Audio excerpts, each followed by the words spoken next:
tonight on Q&A, he was meant to be on Q&A in Jewish Day Schools with, and he apologized. I think that he had to go back, not for personal reasons, but there was some issue, political issue, and he had to leave early, and he wasn't on the Q&A. Okay. So Parshas Bechukosai, page 708.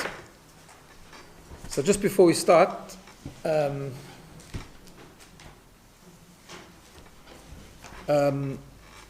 asked the question before about that we're still separate from Israel. Now it's a very interesting thing because we on a different Parsha in Israel. Israel's Bar Midbar this week. This all happened because of the last day of Pesach. The last day of Pesach for us was Shabbos. For them it was Friday. Shabbos they went back to the regular Parsha. We were still on Yom Tov. So we're out of sync. However, what's interesting is this. What's interesting is that we've had a few opportunities to catch up. Like there are a number of Parshas that are double. It could be double. Like for example, last week we could have done Bahar Bechukosai and caught up, or even before Achram Moshe and Kedoshim. But we're not going to catch up until Matos Maseh. And the reason for that is as follows. Right. The reason for it is if we're already out of sync, then we try and keep certain Parshas in certain places. So for example, by not catching up, in Chutz La'aretz, we're going to make sure that the day before Shavuot is Bamidbar. And we always try have Bamidbar just before Shavuot if we can. And Israel's not going to be like that this year. Israel will have Bamidbar and then Nosai. This week is Bamidbar and the following week is Nosai. So we try to keep Bamidbar. Then even Chukas Balak we don't catch up because the 3 weeks we want to try have Pinchas in the 3 weeks. So because Pinchas has a connection to the year, the whole has a connection to the Beis Hamikdash and so on. So we try to have the Parshas Pinchas in the 3 weeks if we can. Israel's not going to have it in the 3 weeks. We will. So therefore, once we put Bamidbar just before Shavuot and Pinchas in the 3 weeks, now we're ready to catch up. So Matos Maseh we catch up. They'll have Matos Maseh separately. We'll have Matos Maseh together, and we've caught up. So by Dvarim we're all caught up, and that'll be before Tisha B'av. We're all in sync. So that's the explanation. Okay.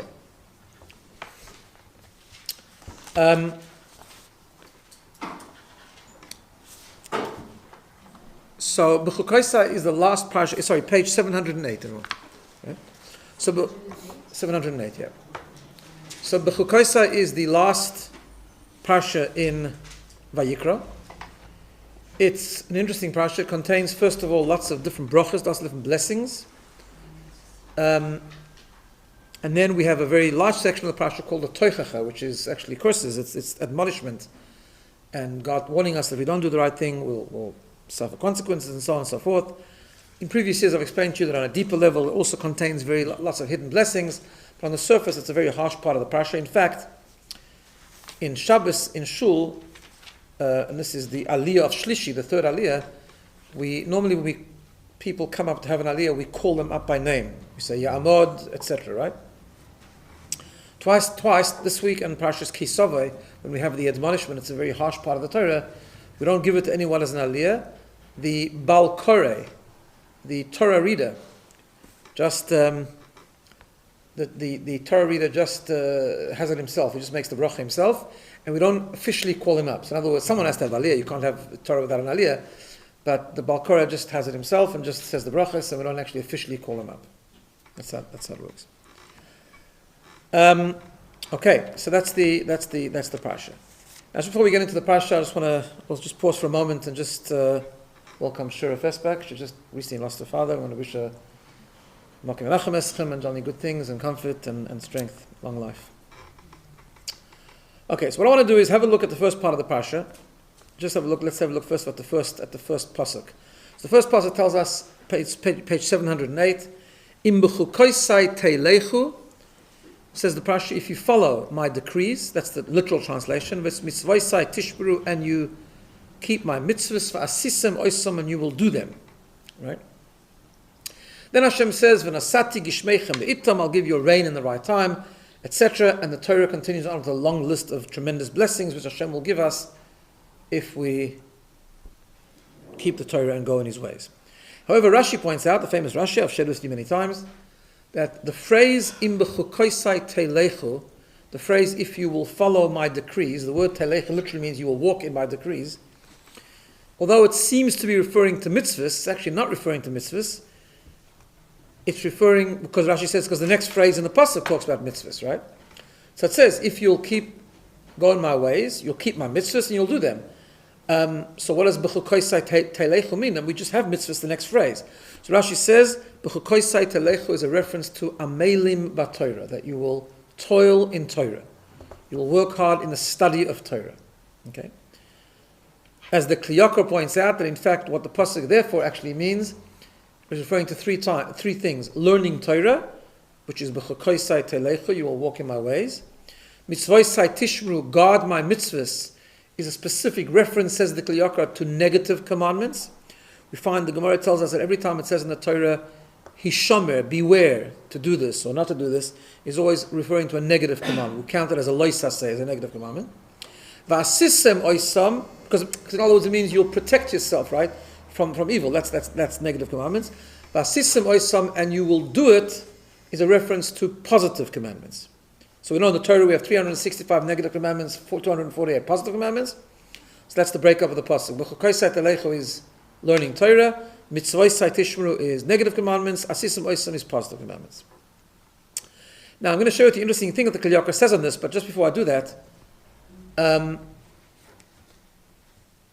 if the first phrase in the pasuk actually means Torah study, so it's just interesting that the Torah uses the word chukoisai, right?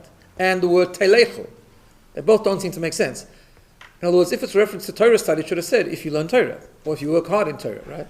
So why does it use the expression of chukoisai, which normally a reference to mitzvahs, right? Telechu, you will walk. What does it mean to walk in the what does that mean, right? So just let me share with you, first of all, an interesting idea about the word chukoisai.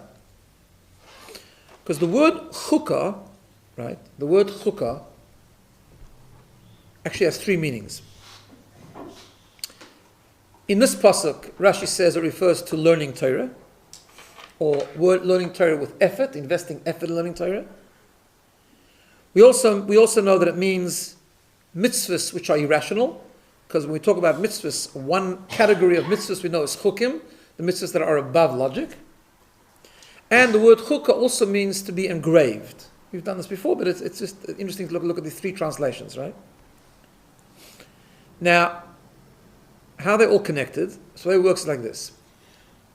The word to keep chukim, right? To keep the mitzvahs which don't make sense requires a deeper connection with Hashem. In other words, like this. The mitzvahs that are mishpatim, the mitzvahs that make sense and are logical, they're relatively easier to keep. It's easier to keep a mitzvah like don't steal or don't kill because it makes sense. It creates a functional society. So you don't need such a deep connection with Hashem, although we should keep it because of our connection to Hashem. It doesn't require such a deep connection with Hashem. To keep chukim, like the mitzvah of paradumo, even kashrus, or these things that actually don't have a logical reason, requires a greater commitment and therefore greater connection with Hashem.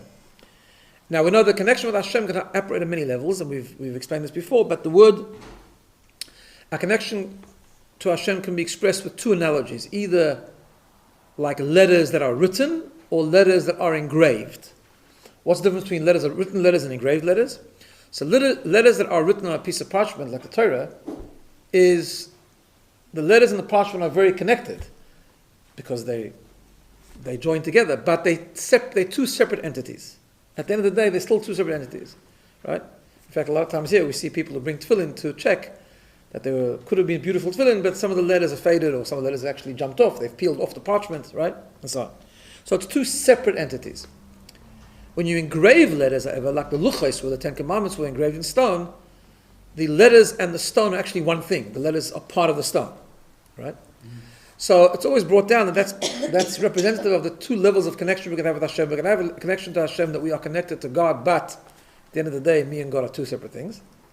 Or we can deepen our connection the way it really is and should live in the depth of our neshama, that really at the very essence of who we are, us and Hashem are inseparable, right? And that's the real emunah, the real faith, the real connection that Yidden have with HaKadosh Baruch Hu. Therefore, we talk about the mitzvah of chukim, which are statutes that have no reason, right? Have to be kept with a connection that comes from chakikah. In other words, it has to be kept because inspired by a connection where us and Hashem are not two separate things. In other words, when us and Hashem are two separate things, so then we can resist things that don't make sense. When us and Hashem become completely one, then whatever He wants us to do, we do. In other words, because there is no other reality. There is no conflicting reality. It's just who we are, it's our identity, and then we do them, right? So that's the connection between the mitzvahs, which are called chukim, and the concept of hakika, which is engraving. Comes our Parsha and adds a third dimension to that, and says that when you learn Torah, that's why it uses this term, when you learn Torah, even though the Torah is a logical thing, and in fact, Torah study requires rationale, it requires you to think, it requires you to understand, but remember that you're not learning Torah because it's a nice, logical, enjoyable pursuit.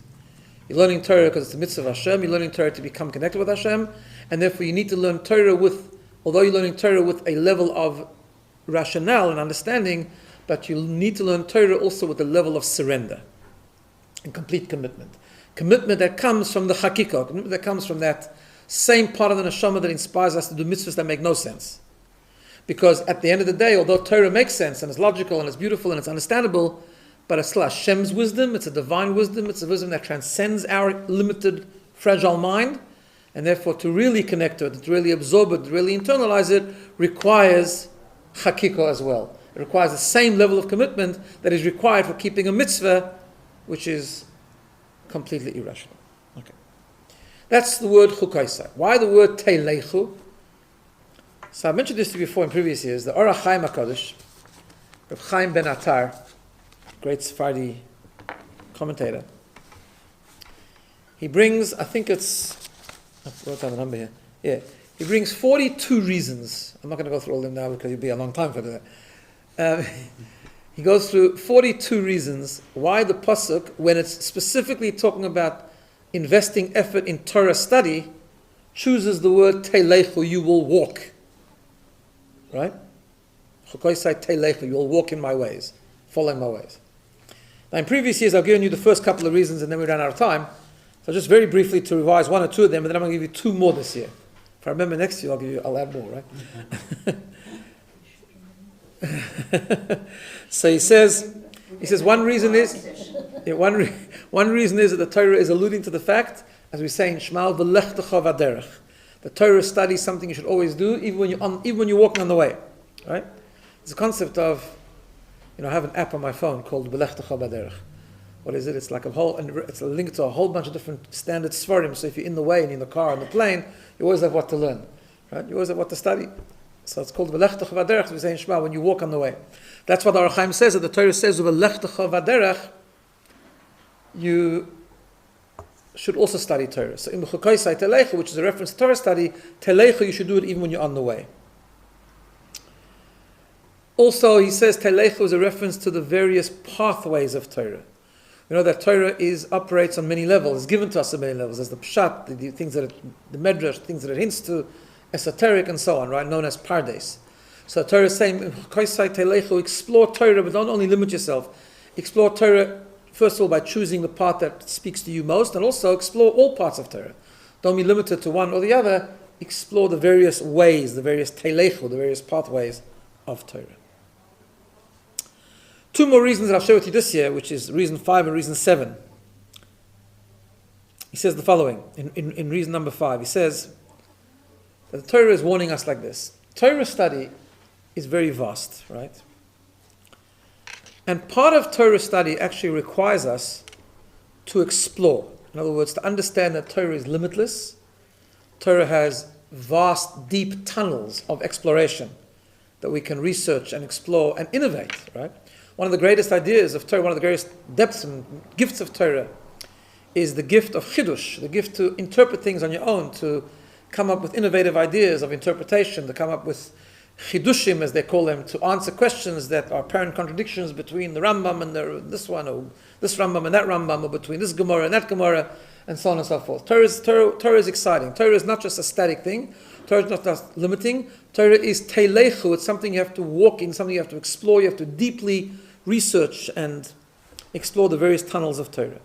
So he says, this is what the Torah says like this, that in Bechukosai teilechu, if you study Torah in a way of teilechu, that you do deeply explore, You maximize it to its absolute potential by exploring the various pathways of Torah. That's what I want you to do, but there's a danger. There's a danger in doing that. It's much easier, in a way, it's safer, I shouldn't say it's easier, it's safer to learn Torah which is just prescribed. Like you take a brief version of the Shulchan Aruch and just learn the laws. That's much safer, because you know what to do, you do them, and that's it. The method of learning Torah which we have, which is to explore Torah at its very depth, comes with the danger of us becoming too clever after a while and starting to explore Torah in ways where we innovate based on our own understanding and we veer from the path of the truth of Torah, right? Staying true to the authenticity of Torah is much harder, specifically when you explore Torah at its very depth, unless it's based on very strong foundations. So he says, this is the beauty of the Pasuk. He says, this is what the Pasuk puts it all together. The Pasuk says, Im b'chukosai teilechu. If you learn Torah in a way of teilechu, which is to explore deeply, to run the paths of Torah at its very fullest, you must make sure, es mitzvosai tishmeru. Keep my mitzvahs. Guard my mitzvahs. Stay committed.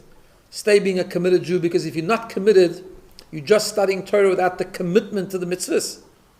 There's a great danger you might veer from the truth and the path, the true, authentic path of Torah study, which unfortunately has happened throughout history. People using the very Torah that they learn to come up with things which are the antithesis of Torah. So this Torah says, I want you to learn Torah that way. I don't want you to stop. I want you to be mechadesh. I want you to really dig deep in the ways of Torah, but as mitzvosai tishmoiru, keep the mitzvahs properly. Okay. And reason 7 he gives an interesting little reason. He says, why does it say telechu? To allude to a concept which Chazal tell us called heve goyle limkom Torah, that sometimes to really achieve Torah learning at its maximum, one has to go into exile, which means one has to move away from home.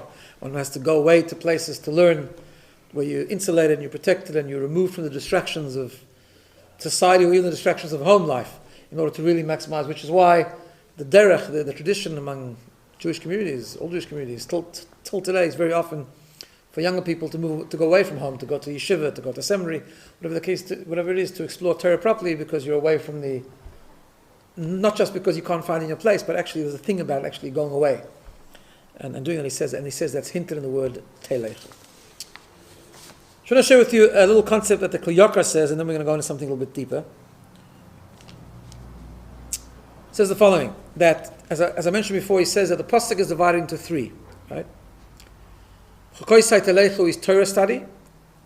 Ves mitzvosai tishmeru is keeping mitzvahs loisasei, the negative commandments, because that's what tishmeru means, guarding ourselves from negativity. Vasisim oisam, and doing them is the positive commandments. He says, interesting thing is, he says that this is afterwards reflected in the reward that the Torah gives. Very interesting. If you look at the reward, let's just have a look at it a little bit. Have a look at the second line on page 708. So first it says, V'nosati gishmeichem be'itom. I will give your rain in its right time. And for the next couple of sentences, until verse 6, it talks about sustenance. We'll have rain in its right time. We'll have sustenance in its abundant sustenance. We'll be satisfied with a little bit, and so on and so forth, right? Okay, you see that? Then, in Pasuk Vav, in the 6th Pasuk, verse 6, again says the word V'nosati I will give. Here it talks about peace in the land. V'nosati sholem bar, I'll give you peace in the land. V'shchavta v'machri, you'll be able to lie down without fear. Right? V'ishbati chayarom and oretz, and I'll destroy wild animals from the land. V'cher l'sabratzchem, you want a sword will not pass in your land, and so on. Peace and security. You'll fight your enemies, your enemies will run away from you, and so on and so forth. Then towards the end of the page, it starts the 3rd section of the reward, again with the word V'nosati I will give. And this is verse 11, last word on the page 708. And it says, V'nosati mishkoni b'soirechem. I will place my sanctuary among you. And the next passage says, V'salachti b'soirechem, and I will walk among you, and I will dwell among you, and so on and so forth. Right? Says the Kli Yakar, what's these 3 sections of the reward? Each one begins with the word V'nosati, I will give, right?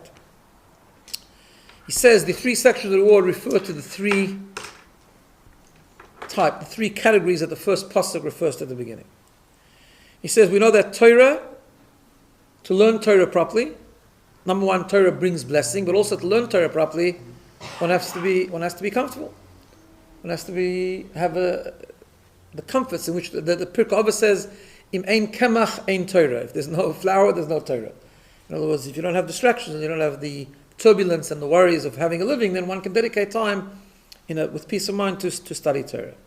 He doesn't bring this, but it ties into what the Rambam says. The Rambam says an interesting thing. He says, why does the Torah generally here promise us physical reward? Don't we know from the Gemara that true reward for mitzvahs or learning Torah particularly is really in the world to come? It's spiritual reward, it's a connection to God, it's godly revelation, and so on and so forth. So why do we have such an emphasis here on physical rewards? He says an interesting thing. He says, famous Rambam, he says that actually this is not the ultimate reward. What the Torah is saying is, it's like a person who employs a tradesman, right? If he sees that the tradesman is committed and really wants to do his work well, he will make it easy for him to do his job. He'll invest in him, he'll buy him more resources, he'll buy him better machinery, he'll get him better equipment, so that the person will be able to maximize his potential, right? Same thing Hashem says, if you demonstrate your commitment to learning Torah, I will give you the means to be able to dedicate to learn Torah. I'll give you that peace of mind, to be able to have time to study Torah. That's why that's the concept of rain and sustenance, and in the first reward, that's specifically connected to the first part of the pasuk, which is Bechukosai telechu, Torah study. Then he says the next part, which is about peace, security, and removing wild animals and so on, is a reward for keeping the negative commandments. What is the idea of negative commandments? The negative commandments is keeping away from what's negative, right? The difference between, the simple difference between negative commandments and positive commandments is, negative commandments is when we stay away from what Hashem doesn't want. Positive commandments is doing what Hashem does want, right? So that phrase, that's mitzvosai tishmeru, that you will keep the mitzvahs, guard the mitzvahs, as I said before. The word tishmeru, which is to guard, is a reference to negative commandments. So he says that's the reward. The reward is when we stay away from things that are bad for us, Hashem will remove things that are dangerous for us. It's midah keneged midah, measure for measure, right? Which is why the second section of the reward is about removing enemies, removing wild animals, removing harm's way, in other words. Why? Because we were committed to removing spiritual harm from us by keeping away from the mitzvahs loisaseh. Therefore Hashem will remove things which are physically dangerous for us, like war, danger, wild animals, and so on. Interesting, by the way, just the word tishmeru, which means to guard, which is the reference to the negative commandments. Of course, we find this by Shabbos also, right? So Shabbos, we have the two parts of Shabbos called Zachor and Shomer. Right, we're about to come up to Shavuos, right? So we're going to read the Ten Commandments. So in the first Ten Commandments, meaning the ones that are written in the first Parshas Yisrael, it says remember the Shabbos, and in Devarim V'Eschanan, where the Ten Commandments are repeated, it says Shomer Esem HaShabbos. Right, we have that famous idea, Zachor and Shomer. That's why there's two candles. That's why, actually, interesting enough, it's just it's connected to a Gemara which was connected to Lag BaOmer, which we just had.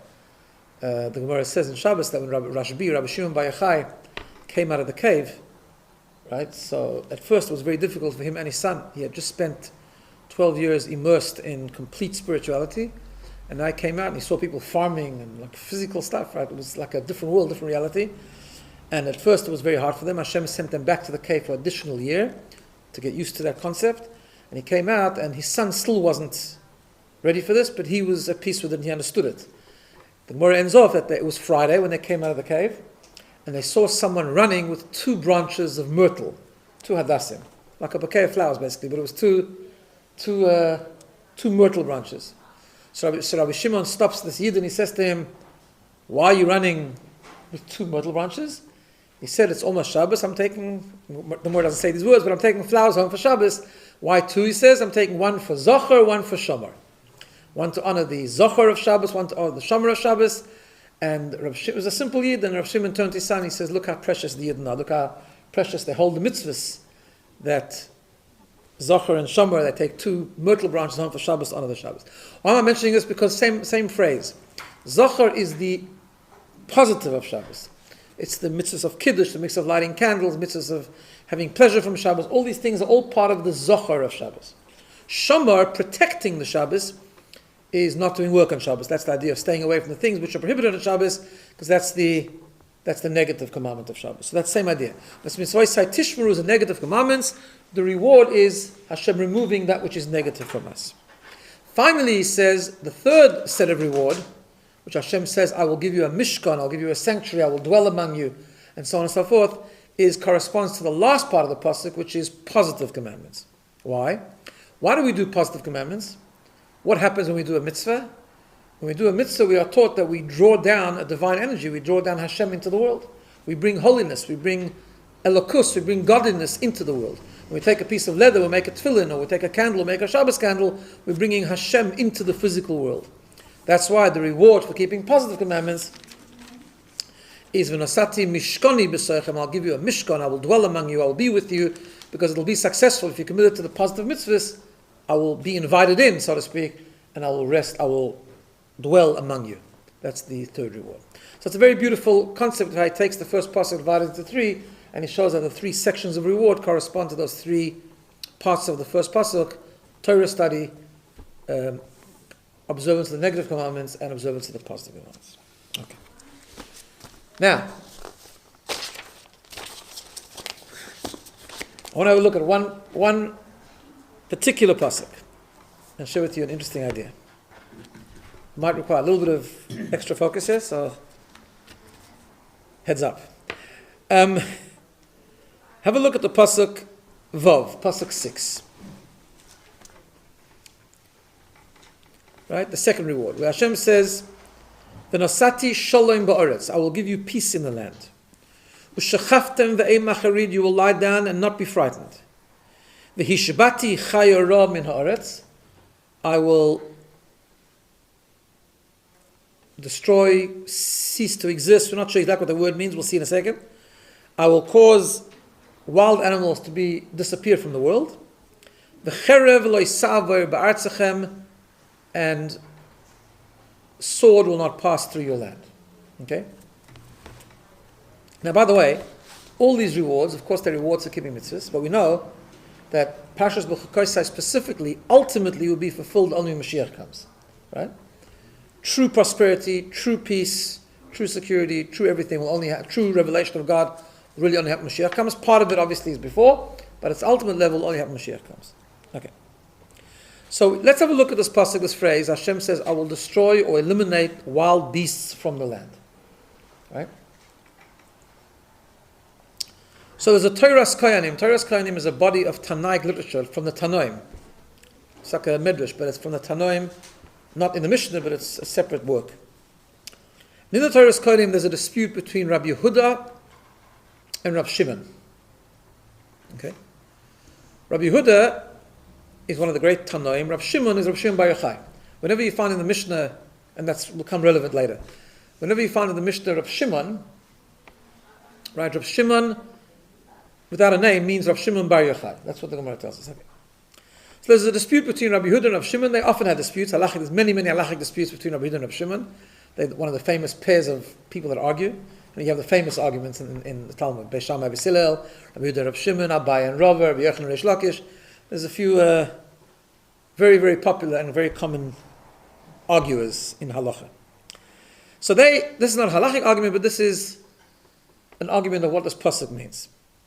Rabbi Yehuda says that in time to come, in the future times, Hashem will give such security to the land that v'hishbati chayora min ha'aretz, I will destroy wild animals from the land, means that Hashem will eliminate all dangerous animals from the world. They won't exist. Lions kill people, there won't be lions. Snakes kill people, there won't be snakes. That's what he seems to be saying. Rabbi Shimon says no, that's not the translation of v'hishbati. V'hishbati means I will suppress them, so to speak, not suppress them, but will transform them in a way that they won't harm you. So they'll be there, but they won't harm you. Okay?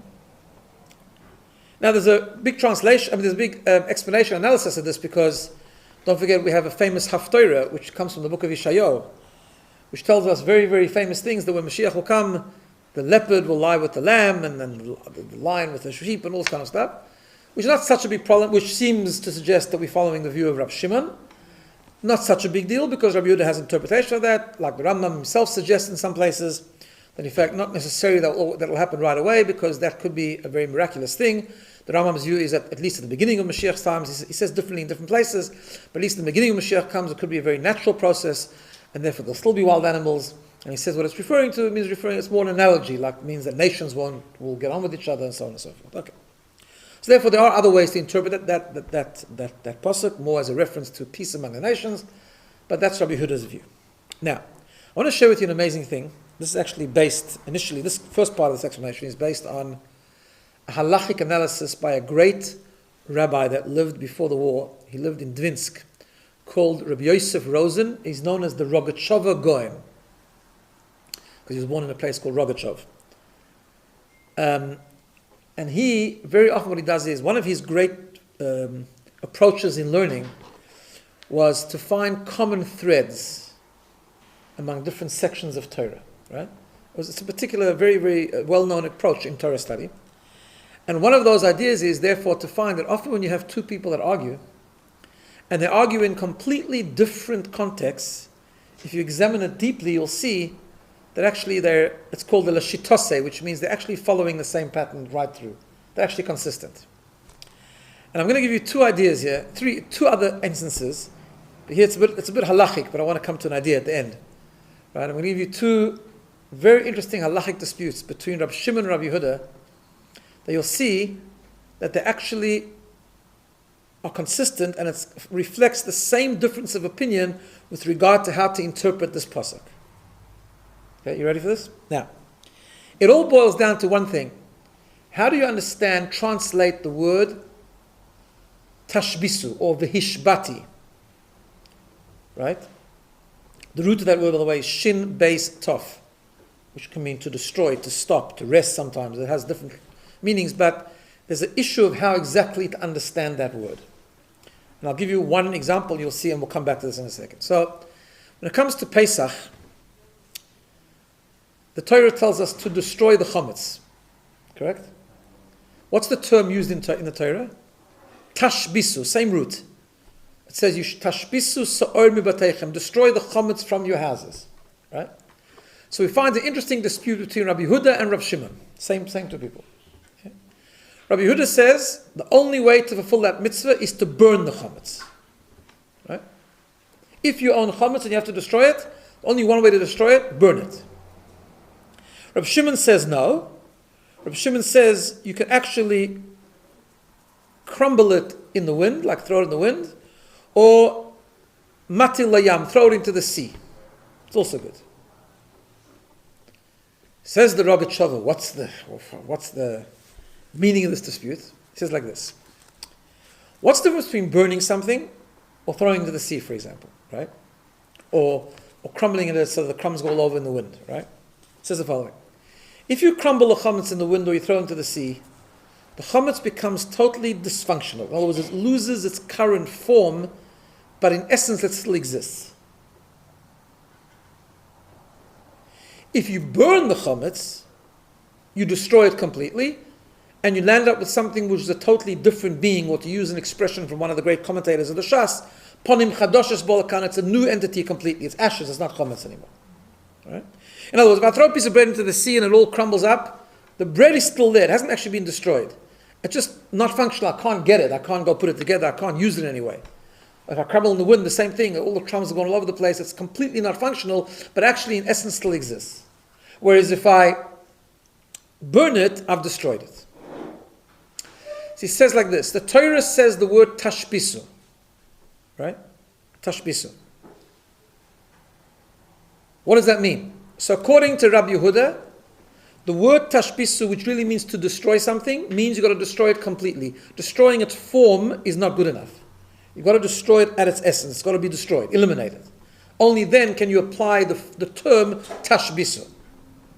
Rabbi Shimon says no. When you take something and you take away its functionality, its form, but the thing still exists, that is still called tashbisu. Clear? Which goes into the heart of this machlokes here, this dispute in our Parsha.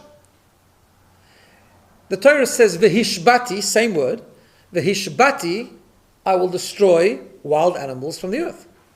Yeah? Rabbi Yehuda says it means I'll destroy them completely. Why? Because he translates the word v'hishbati as destruction. Elimination, completely, not just taking away the form, not taking away the functionality. Comes along Rabbi Shimon and says no. Hishbati, the word hishbati, tashbisu, means when you take away the functionality, the form changes, not the essence changes. Therefore, if those lions and those snakes or those leopards remain, they just operate in a completely different way now, that is vehishbati. Hashem has destroyed them. That's called hishbati. That's good enough. Clear? Therefore, he says, vehishbati chai roman oretz, I will destroy wild animals from the earth, means they'll exist, I'll just change the way they function. They will be there, but function as tame animals, not as wild animals. Clear? Let's go to the next one. Here's a bit more complicated.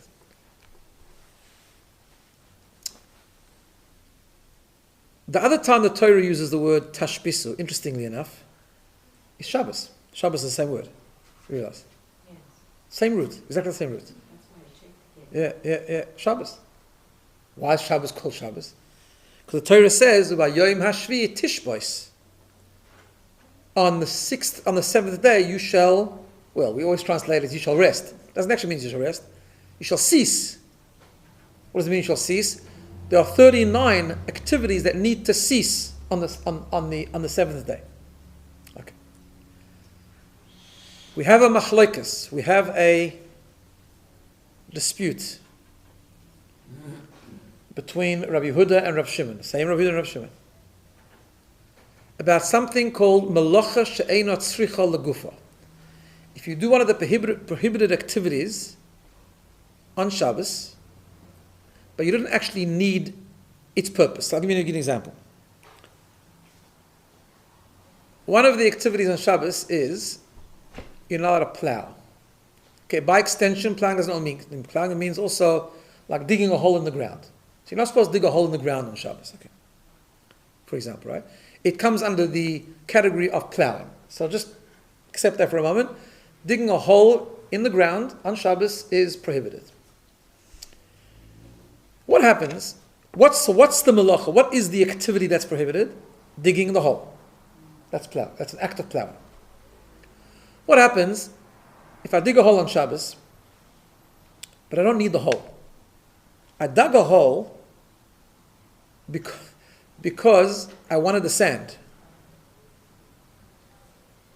Right? Comes along Rabbi Yehuda and he says, makes no difference. That's same violation of Shabbos. Rabbi Shimon says, no, not true. That's not a violation of Shabbos. Now, it happens to be, even according to Rabbi Shimon, it's still prohibited, rabbinically prohibited as a safeguard, but it's in essence not a violation of Shabbos. Similarly, it's taken even further, same thing. There's a famous concept that if you, let's say you walk a davar she'eino miskaven, that's something you have no intention to do. So if I walk on grass, and I'm sure that I'm going to cut grass, so even according to Rav Shimon, you shouldn't do this in a rabbinic way, as a precaution. But let's say I walk on grass, and there's a chance I might cut some grass. There's a good chance, but not necessarily. Right? According to Rabbi Yehuda, it's still prohibited. According to Rav Shimon, it's completely, not only it's not prohibited, it's actually permitted. Okay? Now, why? Same idea, says the Rabbi Chav. Same thing. There's an activity. The activity must come under the process of Shabbos on Shabbos. Otherwise, the activity must be prohibited. If I do the activity, but not for what the activity is intended for, the activity is still there, its form has changed.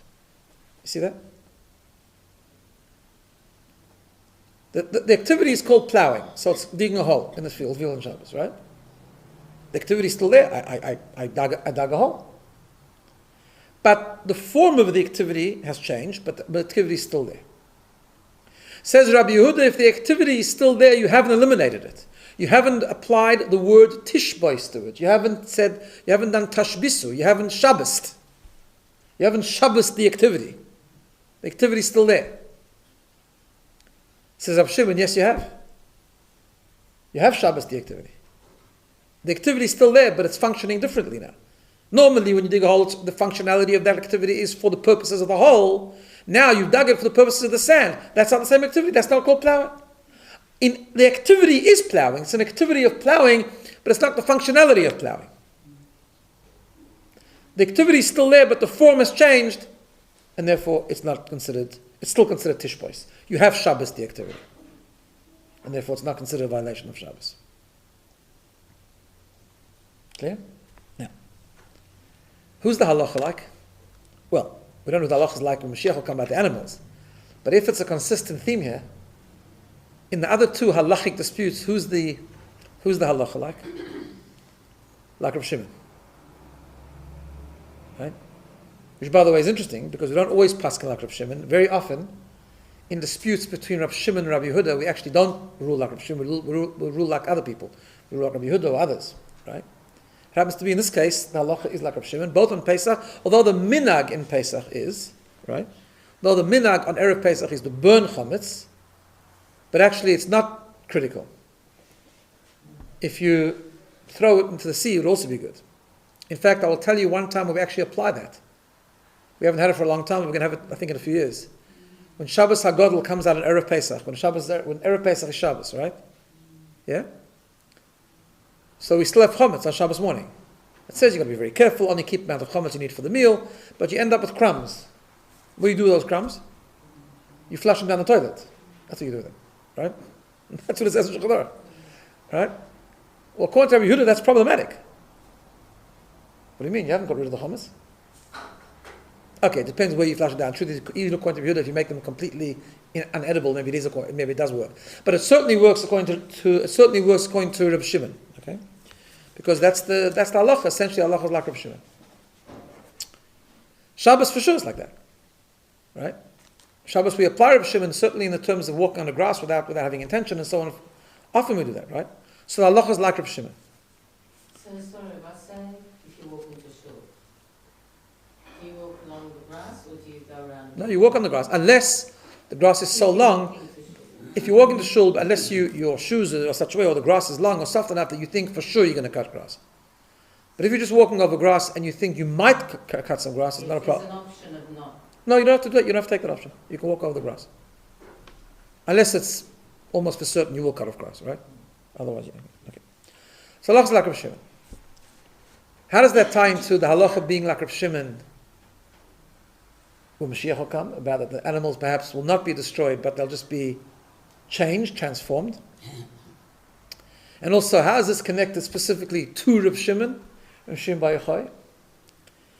So, the halacha is like Rav Shimon Bar Yochai, and perhaps then for halacha like Rav Shimon Bar Yochai, even Mashiach will come in terms of what the Hishbati means in our Parsha, that the animals will not be eliminated, destroyed, rather will be transformed, and that will be a fulfillment of a Hishbati. Because who was Rav Shimon Bar Yochai? And this is connected to Lag BaOmer, which just came from.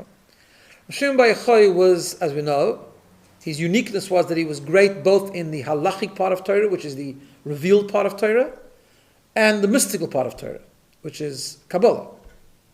Right?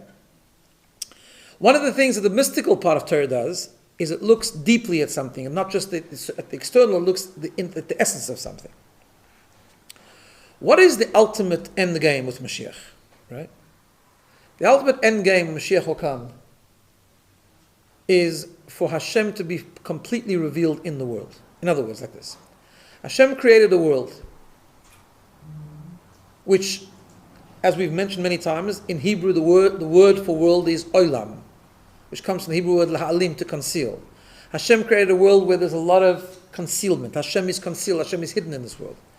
Therefore Hashem is hidden, therefore there's so much negativity in the world. There's so many things which seem to be not just hiding Hashem, but the antithesis to Hashem. Right? There's a lack of open godliness in the world. There's a lack of kedusha in the world. There's a lack of holiness in the world. However, the purpose of creation was that Hashem said, I want to be found and discovered in this world where it's dark, in this world where I'm hidden, in this world where you can't see me. I want you to find me. And I want you to reveal me, and I want you to bring me in, invite me, so to speak, and make, as we always said, the terminology, a dira b'tachtoni, make a dwelling place for me in this world. Right? How does that happen? Ultimately, it happens on the deepest level. It happens in the following way. And this is where Rabbi Shimon comes in. Rabbi Shimon looks at the world and he sees the negativity in the world. He says the negativity in the world is only superficial. It's not the essence of the world. The essence of the world is a place where Hashem could be revealed. The world is a place, even though it doesn't look like it, it's a place that's conducive and a place that can facilitate a godly revelation. It just doesn't need to be eliminated. It needs to be transformed. Therefore, when you look at the wild animals that are dangerous and harmful, which is a symbol of the negativity, the tumah, the impurity that resides in this world, the end game, says Rabbi Shimon, is not the elimination of those animals, it's the transformation of those animals. And therefore, v'hishabati means, when Hashem says, I will destroy the wild animals, I'm going to take them away, says Rabbi Shimon, because Rabbi Shimon looks deeply into the essence of the world. He says the wild animals are essentially good. It's the manifestation, it's the form, it's the functionality of these animals that aren't good, that are harmful, that are dangerous. That needs to be tamed, that needs to be refined, that needs to be transformed. Same thing like chametz. Chametz represents whatever it represents, but he says you just need to transform it, you don't have to destroy it. Same thing with Malach on Shabbos, we'll get to in a minute. Right? And that's why it says, V'hishbati chayra min ha'aretz, I will destroy wild animals from the earth, means I will transform the wild animals from the earth. And that's why he says, Mashiach will come, there will be that transformation, that the animals will be there, but they will demonstrate that they, as a lion, as a leopard, as a snake, whatever the case is, they can be peaceful animals, loving animals, symbolizing this concept that the world which appears to be a world that represents and symbolizes and manifests so much negativity is in essence a world that can facilitate God and godliness and Kedusha. It just needs that training. The form needs to change. The superficial stuff has to go. But in essence, it just needs to be transformed and elevated, and it can be a place that facilitates Hashem as well. Where do we find a little bit of a dugma, a little bit of an example for this nowadays? And it's interesting that we had brought in Shabbos this whole concept. So it's explained in Kabbalistic writings that we find this idea a lot with Shabbos. If you look in the Zmiris of Shabbos, right, in the songs of Shabbos that people sing, one of the songs, the famous Zmirot that people sing on Shabbos is Ma'ain Olam Haba. We say Shabbos is like a preview, it's like a sneak preview to Messianic times. In fact, the Kapitel Tilim, the paragraph Tilim that we say often on Shabbos, which is Mizmor Shir L'Yom HaShabbos, we say it on Friday night. Halachically, it's a form of accepting of Shabbos. Chazal actually tell us that really it's not about Shabbos, it's about the time of Shabbos. The Messianic time, which will be a Yom Shekuloi Shabbos, a day which is completely Shabbos. A Shabbos experience, right? So what do we find on Shabbos? We find an interesting thing on Shabbos. The word Shabbos, again, it's called Shabbos, right? To destroy. We stop, we abstain from the melacha. But we apply Reb Shimon's principle. One of the mitzvahs of Shabbos is to derive pleasure from Shabbos, right? There's a mitzvah. There's a mitzvah to eat food, right? Which is enjoyable, for example. Eating things which are just enjoyable, or indulging in things which are just enjoyable, during the week is a dangerous path. And on Shabbos becomes a mitzvah. It doesn't mean we should never do it during the week either, but on Shabbos, there's always an excuse. People tell you, you can have a little more on Shabbos, you won't gain weight, all this kind of stuff, right? Why? Because something which during the week everyone knows is dangerous perhaps and needs much more protection, on Shabbos becomes a mitzvah. One of the activities on Shabbos that we're actually not supposed to do is boirer, is selecting. We don't select good from bad. There's a very deep insight behind that. Why? Because on Shabbos, the world is elevated, at least in part, not fully, because it'll only happen when Mashiach comes. That this transformation that Rabbi Shimon talks about, where the world is essentially good, just needs to be transformed and elevated, happens to a certain extent every Shabbos.